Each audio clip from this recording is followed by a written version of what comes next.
Hello friends, ओम श्री गणेशाय नमः। जय श्री कृष्ण। आप सभी का स्वागत है आपके अपने यूट्यूब चैनल पर। फ्रेंड्स, आज हम आपको इस वीडियो में बताने जा रहे हैं वैशाख मास महात्म्य के 17वें अध्याय के बारे में और स्कंद पुराण के अनुसार वैशाख मास महात्म्य के 10वें अध्याय के बारे में। फ्रेंड्स, वीडियो शुरू करने से पहले आपसे रिक्वेस्ट है, अगर आप हमारे चैनल पर नए हैं और आपने अभी तक चैनल को सब्सक्राइब नहीं किया है तो प्लीज सब्सक्राइब कीजिएगा चैनल को, साथ ही प्रेस कीजिएगा बेल आइकन को, जिससे नए वीडियो से रिलेटेड नोटिफिकेशन आपको तुरंत प्राप्त हो सके। और वीडियो पसंद आने पर वीडियो को लाइक और शेयर जरूर कीजिएगा ताकि सभी भक्तों को इस वीडियो का लाभ प्राप्त हो सके। और कमेंट बॉक्स में जय श्री कृष्ण जरूर लिखिएगा। वैशाख मास महात्म सब प्रकार के विघ्नों का नाश करने वाले तथा सारी सृष्टि का पालन करने वाले श्री गणेश जी तथा ज्ञान के दाता देवी श्री सरस्वती जी तथा सब पुराणों के कर्ता श्री व्यास जी तथा श्री गुरुदेव जी के चरण कमलों में नमस्कार करके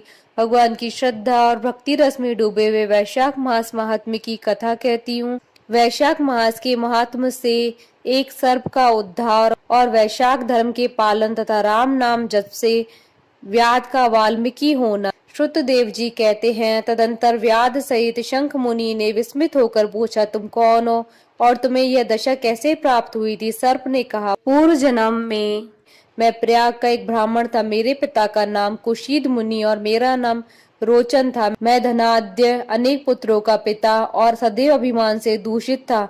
बैठे बैठे बहुत बकवाद किया करता था। बैठना, सोना, नींद लेना, मैथुन करना, जुआ खेलना, लोगों की बातें करना और सूद लेना, यही मेरे व्यापार थे। मैं लोक निंदा से डरकर नाम मात्र के शुभ कर्म करता था, सो भी दंभ के साथ।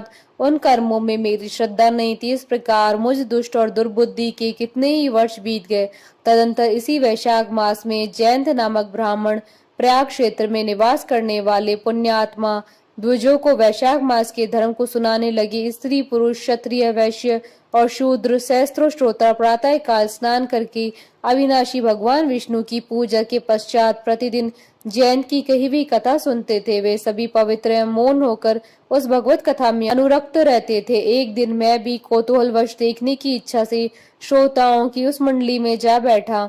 मेरे मस्तक पर पगड़ी बंधी थी, इसलिए मैंने नमस्कार तक नहीं किया और संसारी वार्तालाप में अनुरक्त हो कथा में विघ्न डालने लगा। कभी मैं कपड़े फैलाता, कभी मैं किसी की निंदा करता और कभी जोर जोर से हंस पड़ता था। जब तक कथा समाप्त हुई तब तक मैंने इसी प्रकार समय बिताया। तत्पश्चात दूसरे दिन सन्निपात रोग से मेरी मृत्यु हो गई। मैं तपाए हुए शीशे के जल से भरे हुए हलाहल नरक में डाल दिया गया और 14 मनवंतरों तक वहां यातना भोगता रहा। उसके बाद 84 लाख योनियों में क्रमशः जन्म लेता और मरता हुआ मैं इस समय क्रूर तमोगुणी सर्प होकर इस वृक्ष के खोखले में निवास करता था।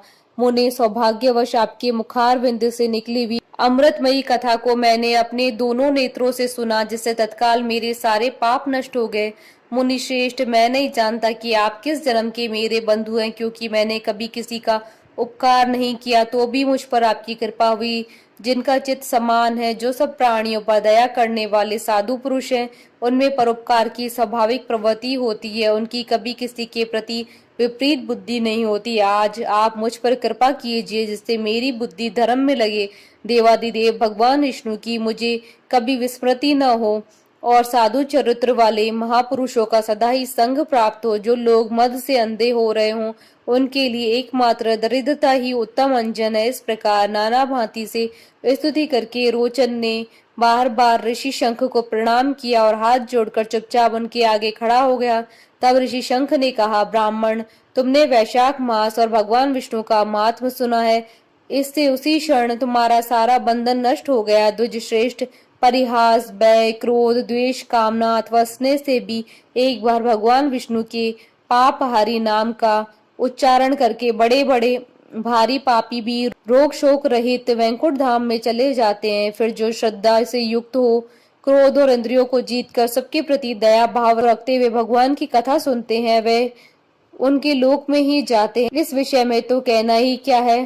कितने ही मनुष्य केवल भक्ति के बल से एकमात्र भगवान की कथा वार्ता में तत्पर हो, अन्य सब धर्मों को त्याग कर देने पर भी भगवान विष्णु के परम पद को पा लेते हैं। भक्ति से अथवा द्वेष आदि से भी जो कोई भगवान की भक्ति करते हैं, वे भी प्राणहारिणी पूतना की भांति परम पद को प्राप्त होते हैं। सदा महात्मा पुरुषों का संग और उन्हीं के विषय में वार्तालाप करना चाहिए। रचना शिथिल होने पर भी जिसके प्रत्येक श्लोक में भगवान के सुयश सूचक नाम है, वही वाणी जन समुदाय की पाप राशि का नाश करने वाली होती है, क्योंकि साधु पुरुष उसी को सुनते गाते और कहते हैं। जो भगवान किसी के कष्ट साध्य सेवा नहीं चाहते, आसन आदि विशेष उपकरणों की इच्छा नहीं रखते तथा सुंदर रूप और जवानी नहीं चाहते, अपितु एक बार भी स्मरण कर लेने पर अपना परम प्रकाश में वैकुंठ धाम दे डालते हैं, उन दयालु भगवान को छोड़कर मनुष्य किसकी शरण में जाए। उन्हीं रोग शोक से रहित चित्त द्वारा चिंतन करने योग्य अव्यक्त दया निधान भक्त वत्सल भगवान नारायण की शरण में जाओ।